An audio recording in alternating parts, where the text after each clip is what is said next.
Salut, moi c'est Laurie, j'ai 25 ans, j'ai un boulot qui me plaît, des potes, et pourtant, des fois je me sens un peu perdue. Est-ce qu'il faut aller voir un psy? Comment respecter sa vie pro-perso? Est-ce que je vais garder le même job toute ma vie? Sauf que ces questions-là, j'ai remarqué qu'on se les posait tous. Alors chaque semaine, j'invite un jeune perdu pour qu'on en parle ensemble. Je serai accompagnée de ce que j'appelle un vrai adulte, donc un psy, un spécialiste ou un professionnel, et tous les trois, on prendra le temps pour trouver les réponses à ces questions. Bienvenue dans Perdu ensemble, le nouveau podcast d'Élan Média. Puisqu'on est tous un peu perdus, alors autant l'être ensemble. Bonjour à tous et bienvenue dans Perdu ensemble. 200, c'est le nombre de candidatures que Lila a envoyées pour trouver une alternance. Et au bout de 6 mois, Lila, t'as toujours pas trouvé. Bienvenue. Merci. Pour répondre à tes questions et à ce pourquoi tu te sens perdue, j'ai invité Jasmine. Bonjour Jasmine. Hello. Jasmine, tu es entrepreneur et passionnée du milieu du travail. Ouais. Tu as rencontré beaucoup de jeunes comme Lila, donc tu pourras répondre à ces questions, tout simplement. Je vais essayer. Avant de continuer, j'ai prévu un petit format qui s'appelle le Portrait Express. Lila, le Portrait Express, c'est simple, c'est 10 questions et le but, c'est que tu y répondes le plus vite possible. Ça marche. Il y a des questions qui n'ont rien à voir avec l'épisode, mais c'est pour que Jasmine comprenne un peu qui tu es. C'est parti, t'es prête? Je suis prête.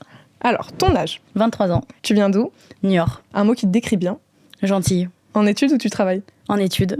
Études de quoi? Journalisme. Actuellement, tu habites où? Dans le 4e arrondissement de Paris. Appart seul ou en coloc? En coloc. Ta situation professionnelle à la rentrée? Sans alternance. Ton signe astrologique? Taureau. Et dernière question, à combien tu te sens perdu sur 10? 9. C'est élevé. Oui. J'ai pas mis 10 parce que je pense qu'on peut toujours vivre plus grave, pire. Mais j'ai quand même mis 9 parce que ma situation est assez compliquée à gérer. Est-ce que du coup tu peux nous expliquer pourquoi 9 exactement? Qu'est-ce qui te pèse autant? C'est parce que non seulement je me sens seule parce que les entreprises prennent même pas le temps de forcément nous répondre. J'ai des mails automatiques ou carrément pas de mails du tout. Mais j'ai rajouté encore plus de points parce que ça a une incidence sur mon humeur en fait tous les jours. Je suis arrivée à un stade où ça me gaffe tellement, c'est tellement compliqué à gérer qu'en fait je suis de mauvaise humeur. Quand on essaye de me donner des conseils, j'ai même plus envie de les écouter. Quand mes proches ils me disent mais t'inquiète, tu vas trouver. En fait si, je suis inquiète. Donc et je veux même pas le faire parce que je suis gentille, je suis quand même joviale, mais c'est plus fort que moi en fait. Toute la journée j'ai ce truc qui pop dans ma tête, t'as pas d'alternance, tu vas faire ta rentrée, t'auras rien. Voilà, donc 9 parce que concrètement, j'y pense tous les jours. Et juste pour ceux qui nous écoutent, depuis quand tu postules? J'ai commencé à postuler en mars. Ouais. Au mois de mars. Donc je cherchais aussi un stage en même temps. Donc au début je faisais un peu les deux, stage et alternance. Enfin, je précisais qu'après je cherchais aussi une alternance. J'ai trouvé le stage, j'ai continué derrière, mars, avril, mai, juin, toujours rien. Juillet j'ai commencé à flipper. Et là on arrive en septembre, j'ai toujours pas trouvé. Jasmine, est-ce que déjà des profils comme celui de Lila, t'en as rencontré? J'en ai rencontré et puis ils sont dans les études aussi. En fait, ce qui est hyper particulier, je trouve, sur le marché du travail aujourd'hui, c'est qu'il y a une sorte d'énorme paradoxe où de plus en plus de jeunes disent avoir du mal à trouver un emploi, que ce soit une alternance, un stage et un premier job. Simplement pour l'alternance et le stage, il y a une sorte de deadline où il y a une date après, à partir de laquelle ça devient hyper stressant et où on vous attend là-dessus. Et puis, de l'autre côté, il y a les entreprises qui disent on n'arrive pas à recruter. Il y a une sorte d'énorme, de gros couac, quoi. La difficulté, c'est comment est-ce qu'on résout ça? Parce qu'il faut trouver les bons employeurs qui recrutent. Et le problème, c'est qu'il y en a plein qui recrutent sur des postes où il n'y a personne. Donc, il y a vraiment un grand paradoxe. Et je pense que ce que tu vis, c'est super universel. La question, c'est comment on trouve des solutions pour que ça ne te pèse pas autant que ça. Ouais. Donc là, du coup, tu as fait plus de 200 candidatures, je le disais au début. T'es passé par quel stade de candidature? T'as fait quoi comme candidature? J'ai tout fait. Les candidatures... J'ai essayé de faire des choses assez originales. Donc, comme je suis en journalisme, j'ai fait un faux journal de 20 heures, faux duplex. Je me suis mis en scène dans 3 rôles différents, tout ça. J'ai essayé de faire des CV qui reproduisaient le site internet de la rédaction. J'ai personnalisé les candidatures. J'ai fait vidéo. J'ai essayé de faire un format radio. Tout ce qui pouvait sortir un peu de l'ordinaire. Mais même ça, ça marchait pas, quoi. Et tu passes par quel canal? Si concrètement, moi qui connais moins bien les emplois possibles. Beaucoup LinkedIn, parce que c'est là où il y a pas mal d'offres. Quasiment pas du tout candidature spontanée. parce que c'est vrai que de l'expérience, je trouve que ça marche pas beaucoup. Donc toujours les offres, même les offres de stage. Souvent à la fin, c'est écrit stage et alternance. Ouais. Donc il faut toujours regarder aussi à la fin. Mais LinkedIn, Welcome to the Jungle, toutes les plateformes comme ça, Hello Work, tout. Donc candidature spontanée, qui du coup, je le rappelle, est une candidature où tu candidates spontanément auprès d'une entreprise, c'est-à-dire que tu ne réponds pas à une offre. T'en fais pas. Moi j'en ai fait 4 ou 5 quoi. Mais sinon, et j'en t'as fais eu des pas retours trop. sur celle-là? Okay. Non, pas de réponse. Est-ce que toi, Jasmine, tu recommandes les candidatures spontanées? Ça dépend. Globalement, oui. Mais je pense que je le recommande si t'as vraiment un dream job, enfin, t'as vraiment une boîte ou quelqu'un qui t'inspire de fou dans une boîte. Je trouve que si t'as vraiment une sorte de rêve, c'est là que j'ai vraiment envie de travailler et que t'en as 4-5 comme ça, là, je me dis, ça vaut le coup, surtout quand c'est des boîtes qui recrutent pas. Parce que quand il n'y a jamais d'offres, soit ça se passe en dehors des circuits, ça j'y reviendrai peut-être, mais en fait c'est là que se passe la majorité du recrutement en France aujourd'hui. Mais si c'est, tu vois, il n'y a pas d'offre en ligne où il y en a une fois tous les ans, bah en fait ça peut valoir le coup de tenter, et en effet ça paye rarement, mais quand ça paye c'est dingue. Du coup moi je dirais, tu vois, si t'es dans ta situation, surtout en alternance, tu vois, je pense que ça peut marcher, mais si vraiment tu vois, t'es surmotivé et que t'as vraiment un rêve avec quelqu'un, mais du coup tu passes par tous les canaux, tu rencontres quelqu'un de la boîte, etc. Sinon je trouve que c'est beaucoup d'efforts pour pas toujours de résultats, quoi. Moi j'ai été recrutée ici du coup sur candidature spontanée. Mais bon, après j'ai eu un peu de chance aussi. Mais si jamais, en tout cas, je trouve que les candidatures spontanées, ça peut valoir le coup. Je vais creuser cette option alors. Tu peux. Jasmine, c'est quoi le conseil que tu donnerais à Lila pour la meilleure candidature possible? C'est une question difficile, hein, sachant que Lila a déjà tout testé. Ouais. En fait, paradoxalement, je pense que mon conseil, c'est fait le plus simple possible. Parce que, tu vois, des gens comme toi, je pense que tu en as conscience avec tes études, ton école, etc. Mais en fait, surtout avec l'alternance, il y a une sorte de moment où tout le monde cherche en même temps. Et ça se répète régulièrement parce que il y a des alternances tous les ans, quoi. Et du coup, quand tu pars de ce principe-là, surtout dans des jobs qui sont très demandés, comme le secteur dans lequel t'es, en fait, ils vont en recevoir autant que toi, t'en envoies.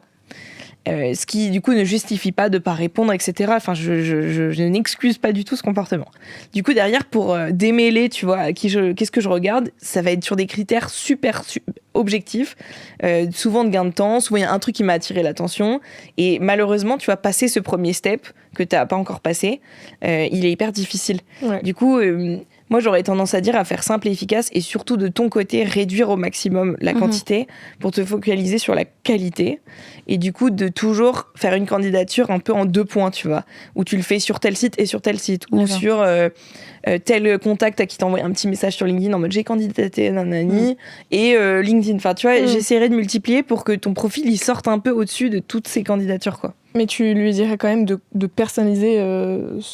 En fait, à quel point tu peux personnaliser dès le départ, tu vois. Il y a aussi ce truc, si tu utilises les plateformes classiques, il y a quand même peu de moyens de personnaliser au début. Je pense qu'il faut le voir un peu comme un travail à étapes, quoi. Je pense que le premier objectif, c'est de passer le screening, c'est-à-dire que l'entreprise, elle reçoit plein de candidatures, tu veux faire partie de celles qui vont choisir pour aller à l'étape d'après. Ouais. Donc, ils vont appeler un RH ou une RH va t'appeler, ou ils vont t'envoyer un mail. Enfin, il y a souvent une action qui est faite du côté de l'entreprise pour prendre contact. Déjà, passer ça, souvent, les boîtes ont des logiciels, c'est rarement fait par des humains, où du coup ils vont dire je regarde les dates, je sais pas, ils screenent les CV, le rythme d'alternance aussi, exactement, et c'est là où si t'as pas de retour, peut-être tu te dis je vais refaire mon CV, peut-être qu'il y a ça ou ça qui ressort pas assez. C'est un peu des mots-clés en fait qu'il faut bosser. Et après, une fois que t'as validé, en fait je passe de plus en plus les screenings, là tu vas sur une autre stratégie qui est là où tu vas personnaliser à mon avis, parce que là t'as un contact. Et du coup, c'est quoi les infos importantes que tu dois mettre sur ton CV? Est-ce qu'il y a des choses à savoir à obligatoirement mettre sur un CV? Je pense ton âge, ton école, tes expériences passées. Et de plus en plus, on va dire qu'on va chercher un peu qui tu es dans ton profil, tu vois, qu'est-ce que tu fais à côté. Mais je suis pas sûre que ça rentre en ligne de compte dès le début. Je pense qu'il y a vraiment les infos clés, quoi. Quand est-ce que tu es dispo, ton expérience passée, ton école. ton âge. Moi, j'avais vu un chiffre, du coup, en faisant mes petites recherches, qui du coup, pouvait potentiellement expliquer aussi ce que tu rencontres. C'est que l'alternance a explosé ces dernières années. Entre 2017 et 2024, le nombre de contrats d'alternance signés a triplé. Donc, je pense que déjà, toi, tu le ressens avec tes 200 candidatures envoyées. Et est-ce que les gens de ta classe, c'est la même chose d'ailleurs ? Oui, c'est la même chose. Puis je l'avais vu aussi avec mes proches. Ma petite sœur, par exemple, elle a cherché une alternance il y a 1 an déjà. Et c'était pareil, quoi. Au mois de juillet, au mois d'août, on n'avait que ce mot-là à la bouche, fallait trouver. Et oui, je m'en suis rendu compte avec les gens de ma classe. J'ai fait ma rentrée hier. Et donc, dans ma classe, on est 26 et on est un peu plus d'une dizaine à ne pas avoir trouvé à ce stade. C'est énorme. Ouais. Moi, à l'époque, quand j'étais en master, c'était il y a 20 ans? Non, je rigole. C'était il y a 5 ans à peu près. Je crois qu'il n'y en avait que 3 qui n'avaient pas trouvé d'alternance. Voilà. Donc, ça ne m'étonne pas. Enfin, je trouve qu'il y a aussi une autre question. C'est, là, ton objectif, c'est quoi, en fait? C'est de trouver absolument une alternance ou de trouver une alternance dans un secteur qui te plaît? C'est sûr que je suis tellement obsédée par ce but de trouver une alternance que parfois, j'en viens un peu à oublier... J'oublie pas que j'aime le journalisme et que je veux trouver quelque chose qui me plaise. Je veux pas accepter n'importe quel job dans le journalisme alors que c'est pas du tout ce que je recherche, ou dans n'importe quelle rédaction, tout ça. Donc mon objectif là, c'est de trouver une alternance dans laquelle je me sentirais bien, avec des missions qui me correspondent, des missions que je recherche à faire avec les compétences qui vont avec ma personnalité. Donc l'objectif, c'est de trouver, parce que là, j'ai 23 ans, j'ai envie d'exercer le métier pour lequel j'étudie en fait depuis bientôt 5 ans, quoi. Donc là, maintenant, l'objectif, c'est de faire du journalisme mon métier. Et donc, ça passe d'abord par un contrat d'apprentissage en alternance. Mais je pense qu'à ça, quoi. C'est vraiment l'objectif. J'ai plus envie de faire un job étudiant que j'ai pu faire avant pour payer mes études. J'ai envie d'en faire mon métier parce que j'ai un métier, quoi. Jasmine, je sais que tu m'en avais déjà parlé au téléphone en amont.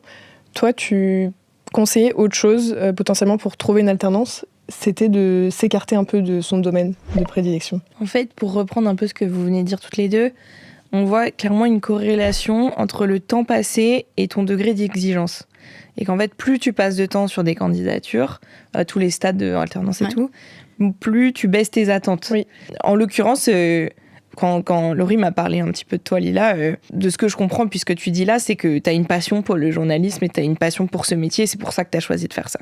Pour moi, cette passion, elle va pas disparaître, et c'est un peu ton feu qui va te guider, et que je veux bien rappeler que le choix que tu vas faire pour cette alternance, il te dicte pas la suite de ta vie. Et qu'en fait, derrière, ce qui va plus compter, peut-être, c'est ton premier job, ou c'est les rencontres que tu vas faire via cette alternance, ou c'est un projet que tu vas lancer à côté quand tu auras l'esprit plus tranquille, qui va te permettre de rencontrer les gens que tu n'as pas pu rencontrer cette fois. Du coup, si on inverse la question plutôt que d'infiltrer ton secteur passion, parce que ta passion, tu vas pouvoir l'exprimer autrement peut-être, ou la reporter un tout petit peu, c'est comment tu vas apprendre des choses. Mais du coup, tu vois, si on en revient vraiment aux compétences qu'il va te falloir pour cette prochaine étape, qui est le premier emploi. Tu vas te dire, si tu aimes, je sais pas exactement ce que tu préfères dans le journalisme, mais si tu aimes à fond tout ce qui est audiovisuel, il y a peut-être des options pour faire de l'audiovisuel dans une boîte qui n'est pas une pure rédaction de journalisme, mais en équivalent dans une boîte de prod, une boîte de com, etc.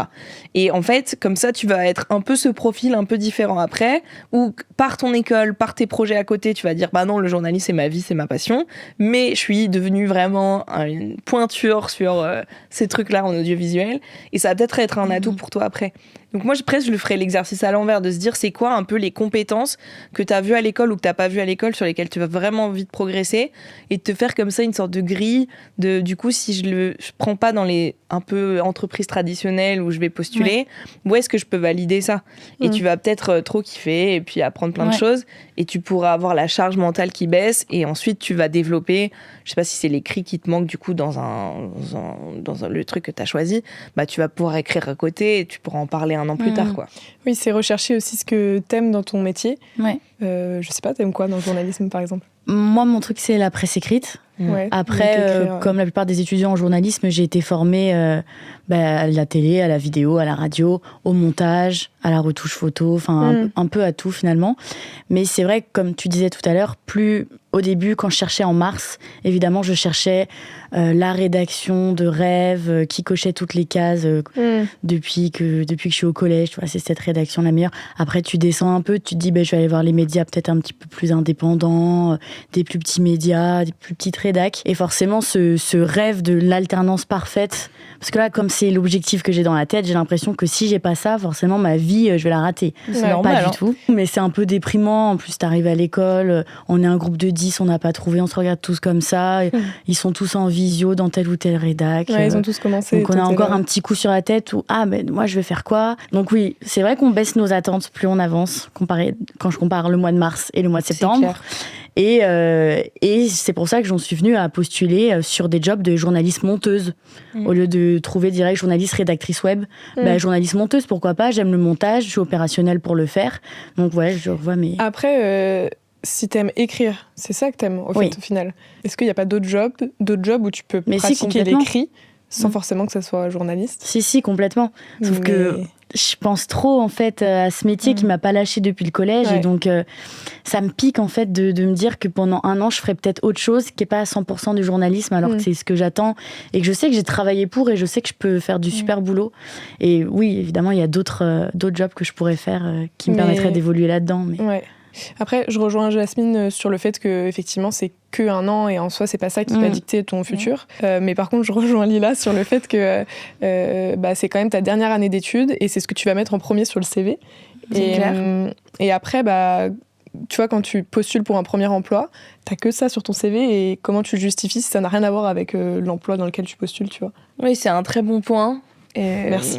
Après, je suis pas dans la tête des recruteurs des entreprises qui te font rêver, mais en fait, moi, j'aurais tendance à dire, je préfère avoir quelqu'un qui a fait 100% le métier que je vais chercher, même si c'était pas dans une boîte de médias, que quelqu'un qui a fait de la vidéo pendant un an, tu vois.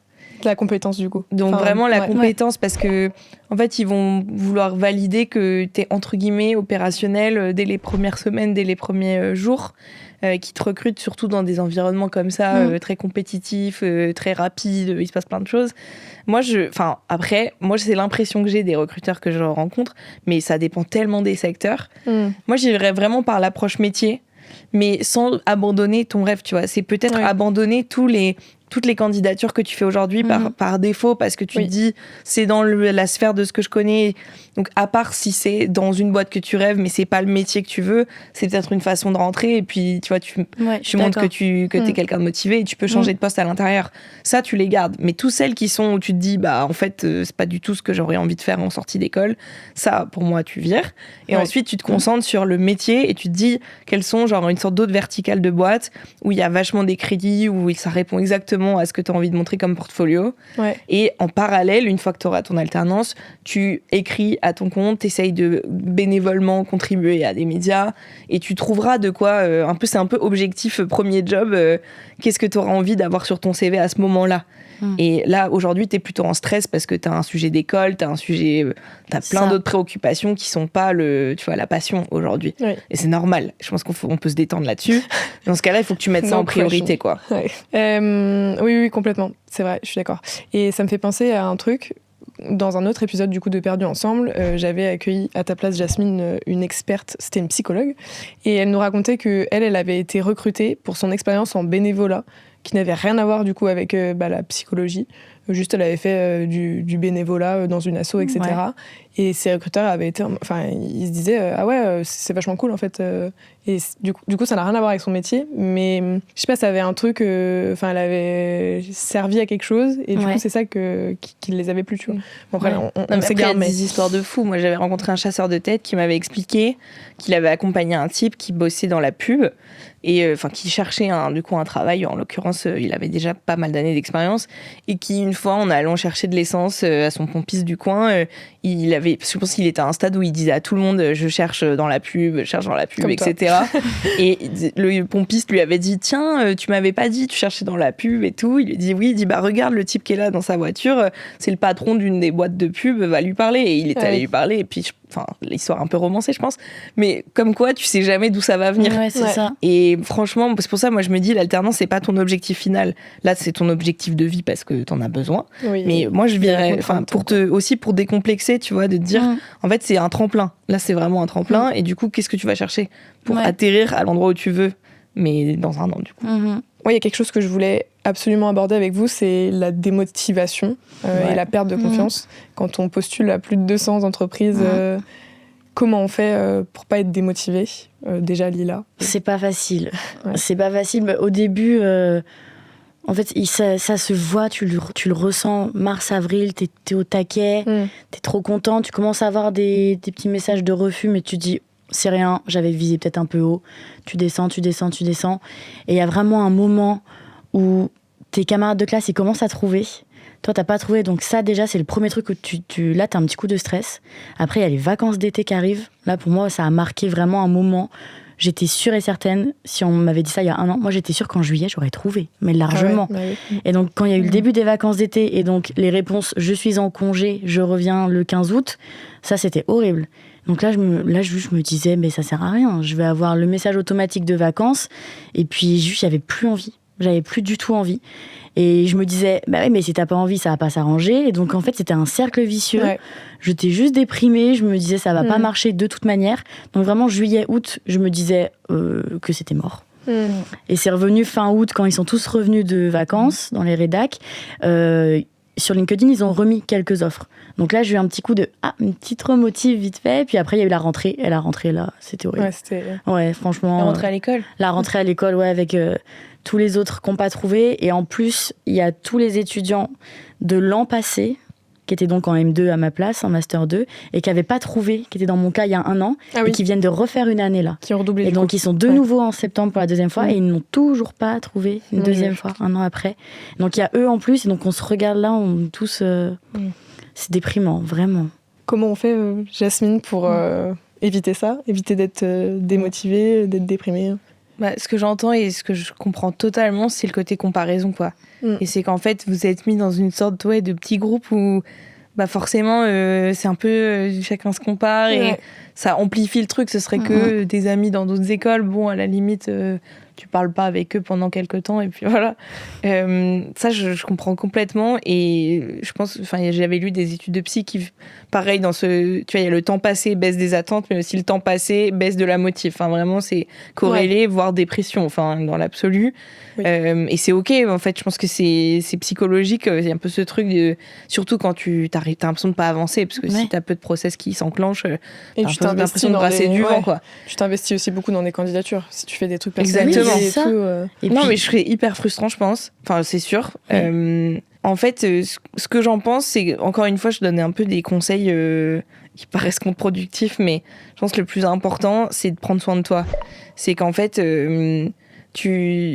il faut vraiment que tu arrives à t'aérer l'esprit, à sortir voir d'autres gens qui sont pas dans ce cas-là avec toi, de faire du sport, ce qui vous fait plaisir en fait, ce qui te sort la tête de trucs, se sortir tous les jours, te promener, tu vois, des trucs qui vont te hacker le cerveau en mode en fait c'est une bonne journée. Et d'avoir des temps dédiés, tu vois. Je sais plus, je crois que j'avais vu un youtubeur qui conseillait de passer 25 minutes par jour quand tu veux lancer quelque chose.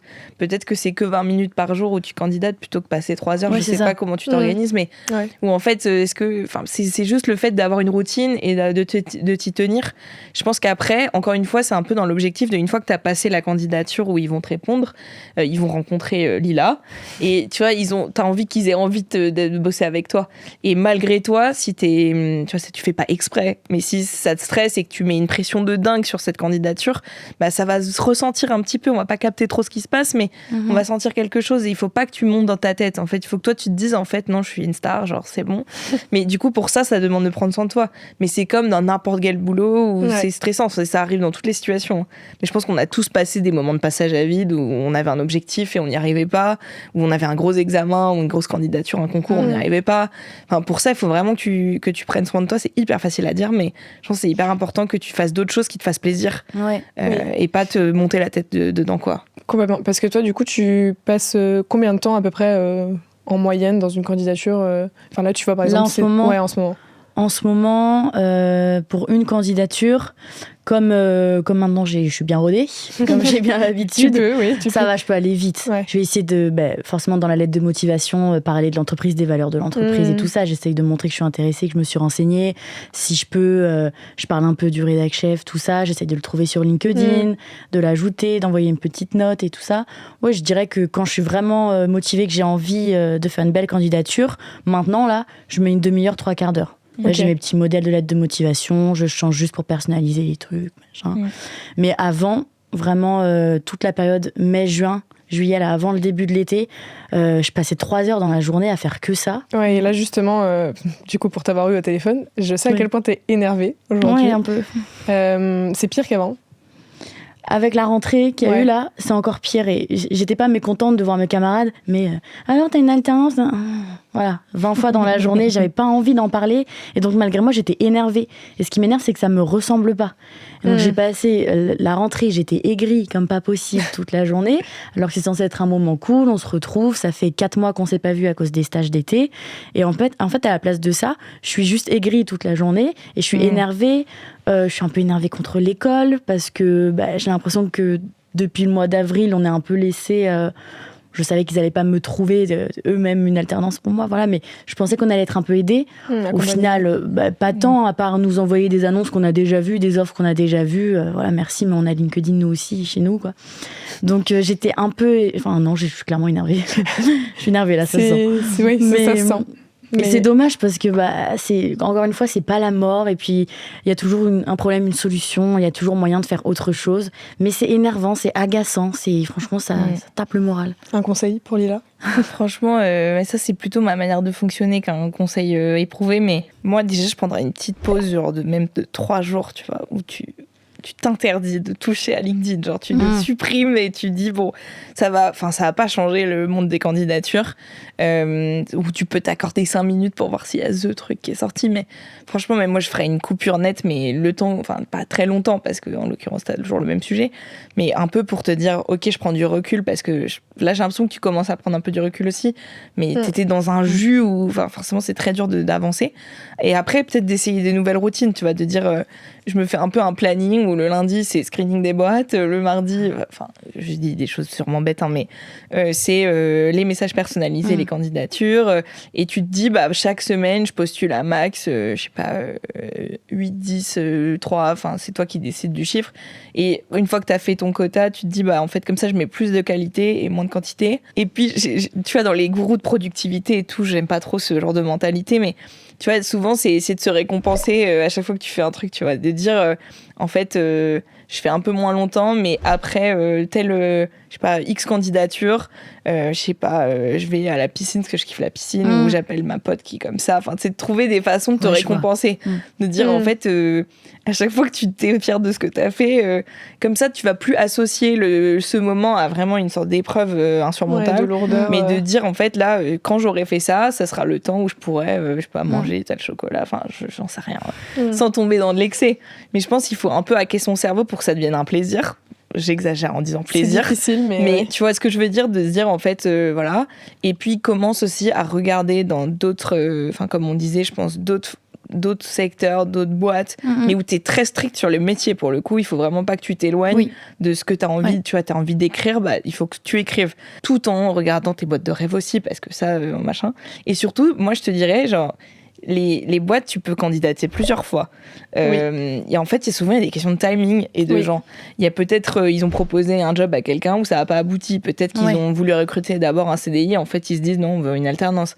En fait, tu perds rien, surtout dans des structures assez grosses, à retenter ta chance. Surtout quand tu as personnalisé et que tu y as mis du temps. Je vais encore parler de moi, de mon exemple.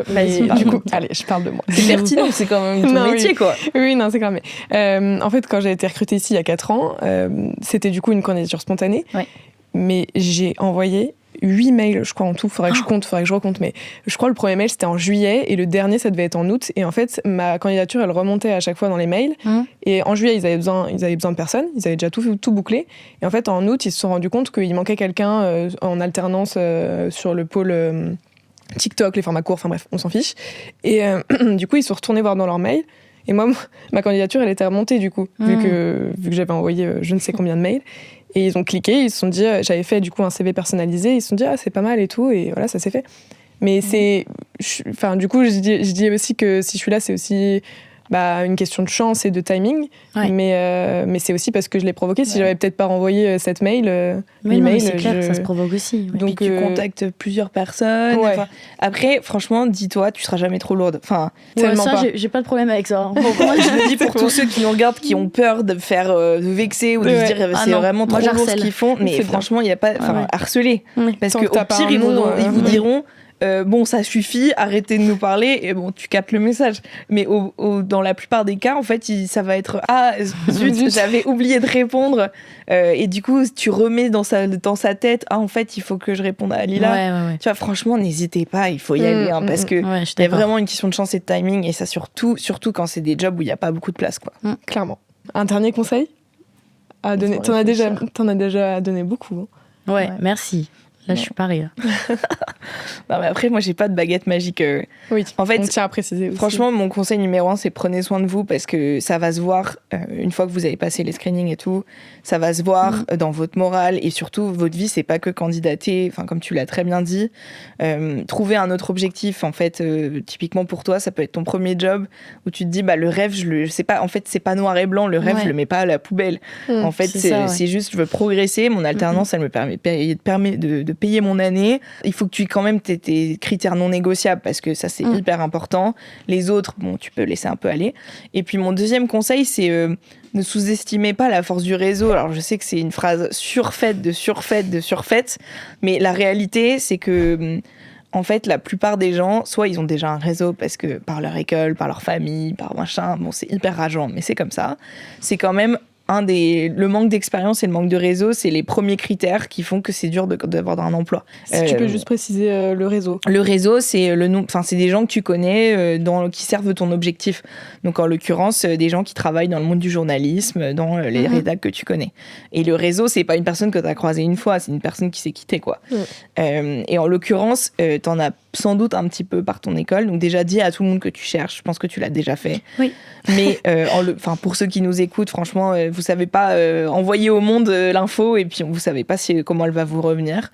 Et au-delà de ça, c'est pas forcément maintenant parce que là t'es focus sur ça et je pense que t'as la bonne stratégie et que c'est juste frustrant parce que ça paye pas, mais ça va payer un moment.